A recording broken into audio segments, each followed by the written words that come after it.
to speak about three loves. But first, to honor the memory of Yitzhak Rabin. My middle daughter was born just days before Rabin was murdered, and her life and his legacy are constantly bound up in my mind, and I think about him again and again. Three loves. The first is I'm here out of love and a sense of familial connection with my family, my people, the people of Israel. So many of us here have family who may have fought, who may have been at the demonstrations for justice against the current government, who may be connected to hostages and their families.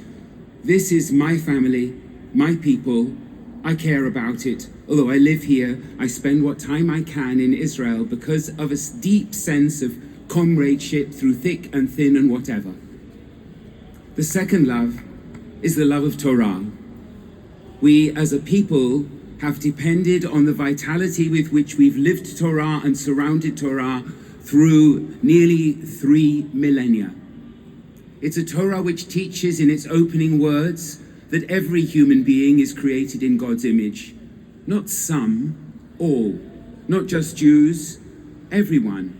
Every human being bears the image of God and therefore must be treated as having a unique and special place to be respected in this world, whoever they are.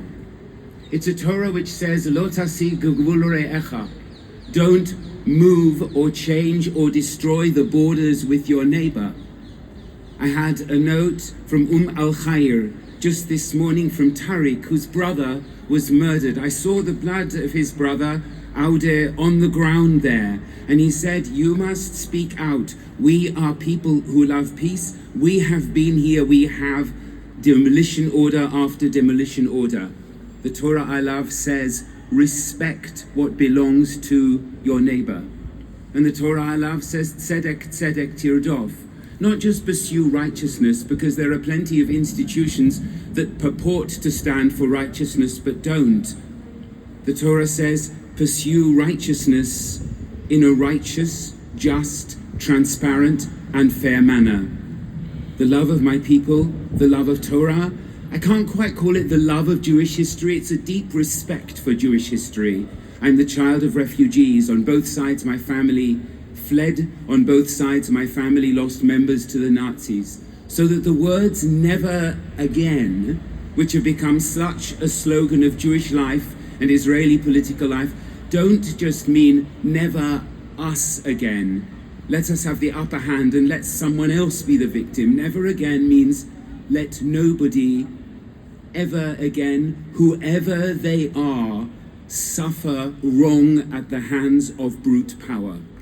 That's what we learn from Jewish history. So those three loves or cares, my family, my people, my Torah, my history, tell me that there is a place I have to stand. It is a place of care and commitment. It is a place of responsibility. It is a place of justice and compassion.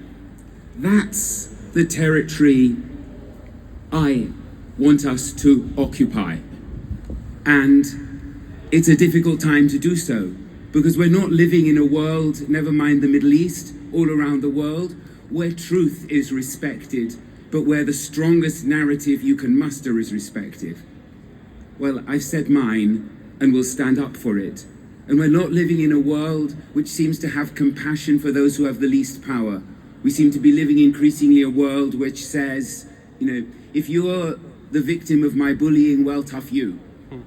That's not the kind of world I believe in or I want to live in. So for the love of my people, for the love of Torah, and for the respect of Jewish history, there is a certain moral and ethical place I believe we as a people, for the sake of the future of Israel, have to occupy, and we must not be moved. Thank you.